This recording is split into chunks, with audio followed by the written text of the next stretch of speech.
ಸಹಕಾರಿ ಟಿವಿಗೆ ಸ್ವಾಗತ. ಮೊದಲು ಮಾನವನಾಗು. ನಾನು ಎಚ್.ಎಸ್. ಸುಧೀಂದ್ರ ಕುಮಾರ್.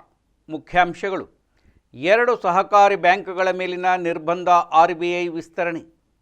ಗಾಯತ್ರಿ ಕೋ-ಆಪ್ ಅರ್ಬನ್ ಬ್ಯಾಂಕ್ ಬಲವಾದ ಬೆಳವಣಿಗೆ. ಭಾರತೀಯ ರಿಸರ್ವ್ ಬ್ಯಾಂಕ್ 2 ನಗರ ಸಹಕಾರಿ ಬ್ಯಾಂಕುಗಳಾದ ದಿ ಭವಾನಿ ಸಹಕಾರಿ ಬ್ಯಾಂಕ್ ಲಿಮಿಟೆಡ್ ಮತ್ತು ಇನೋವೇಟಿವ್ ಕೋಆಪರೇಟಿವ್ ಅರ್ಬನ್ ಬ್ಯಾಂಕ್ ಲಿಮಿಟೆಡಿನ ಮೇಲಿನ ನಿಯಂತ್ರಕ ನಿರ್ಬಂಧಗಳನ್ನು ಜುಲೈ 4, 2026ರವರೆಗೆ ಇನ್ನು 3 ತಿಂಗಳ ಅವಧಿಗೆ ವಿಸ್ತರಿಸಿದೆ. 1949ರ ಬ್ಯಾಂಕಿಂಗ್ ನಿಯಂತ್ರಣ ಕಾಯ್ದೆಯ ಸೆಕ್ಷನ್ 56ರೊಂದಿಗೆ ಓದಲಾದ ಸೆಕ್ಷನ್ 35A ಅಡಿಯಲ್ಲಿ ನೀಡಲಾದ ನಿರ್ದೇಶನಗಳು ಈ ಹಿಂದೆ ಏಪ್ರಿಲ್ 4, 2026ರಂದು ಮುಕ್ತಾಯಗೊಳ್ಳಬೇಕಿತ್ತು.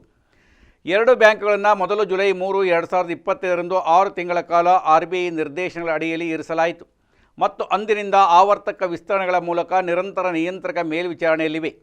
ಪರಿಸ್ಥಿತಿಯನ್ನು ಪರಿಶೀಲನೆಯಲ್ಲಿಟ್ಟುಕೊಂಡು ಸಾರ್ವಜನಿಕ ಹಿತಾಸಕ್ತಿಯಲ್ಲಿ ನಿರ್ಬಂಧಗಳನ್ನು ಮುಂದುವರಿಸುವುದು ಅಗತ್ಯವೆಂದು ಕೇಂದ್ರ ಬ್ಯಾಂಕ್ ಪರಿಗಣಿಸಿದ್ದರಿಂದ ಇತ್ತೀಚಿನ ಕ್ರಮವೂ ಬಂದಿದೆ.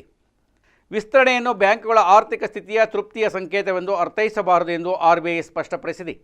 ನಿರ್ದೇಶನಗಳಲ್ಲಿ ಎಲ್ಲ ಅಸ್ತಿತ್ವದಲ್ಲಿರುವ ನಿಯಮಗಳು ಮತ್ತು ಷರತ್ತುಗಳು ಬದಲಾಗದೆ ಉಳಿದಿವೆ. ಇದು ಠೇವಣಿದಾರರನ್ನು ರಕ್ಷಿಸುವ ಮತ್ತು ಸಹಕಾರಿ ಬ್ಯಾಂಕಿಂಗ್ ವಲಯದಲ್ಲಿ ಸ್ಥಿರತೆಯನ್ನು ಖಚಿತಪಡಿಸಿಕೊಳ್ಳುವ ಗುರಿಯನ್ನು ಹೊಂದಿರುವ ನಿರಂತರ ಕಾರ್ಯಾಚರಣೆಯ ನಿರ್ಬಂಧಗಳನ್ನು ಸೂಚಿಸುತ್ತದೆ.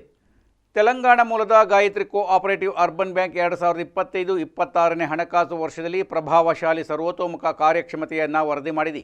ಇದು ಠೇವಣಿಗಳು, ಮುಂಗಡಗಳು ಮತ್ತು ಒಟ್ಟಾರೆ ವ್ಯವಹಾರದಲ್ಲಿನ ಬಲವಾದ ಬೆಳವಣಿಗೆಯಿಂದ ಪ್ರೇರಿತವಾಗಿದೆ.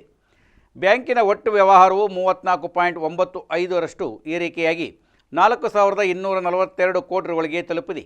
ಇದಕ್ಕೆ ಪ್ರಮುಖ ವಿಭಾಗಗಳಲ್ಲಿನ ಬಲವಾದ ಆವೇಗ ಬೆಂಬಲ ನೀಡಿದೆ. ಠೇವಣಿಗಳು 32.56ರಷ್ಟು ಏರಿಕೆಯಾಗಿ 2,373 ಕೋಟಿ ರುಗಳಿಗೆ ತಲುಪಿದ್ದರೆ, ಸಾಲಗಳು ಮತ್ತು ಮುಂಗಡಗಳು ಶೇಕಡ 38.10ರಷ್ಟು ಏರಿಕೆಯಾಗಿ 1,868 ಕೋಟಿ ರುಗಳಿಗೆ ತಲುಪಿದೆ.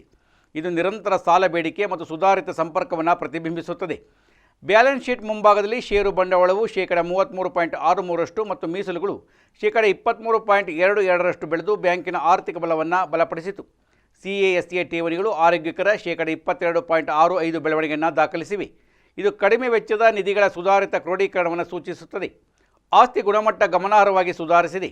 ಒಟ್ಟು NPAಗಳು 1 ವರ್ಷದ ಹಿಂದಿನ ಶೇಕಡ 1.50ರಿಂದ 1.02ಕ್ಕೆ ಇಳಿದಿವೆ. ಅದರ ನಿವ್ವಳ NPAಗಳು ಶೂನ್ಯದಲ್ಲಿಯೇ ಉಳಿದಿವೆ. ಇದು ವಿವೇಕಯುತ ಅಪಾಯ ನಿರ್ವಹಣಾ ಅಭ್ಯಾಸಗಳನ್ನು ಒತ್ತಿ ಹೇಳುತ್ತದೆ. ಬ್ಯಾಂಕ್ ತನ್ನ ಜಾಲವನ್ನು ವಿಸ್ತರಿಸಿತು.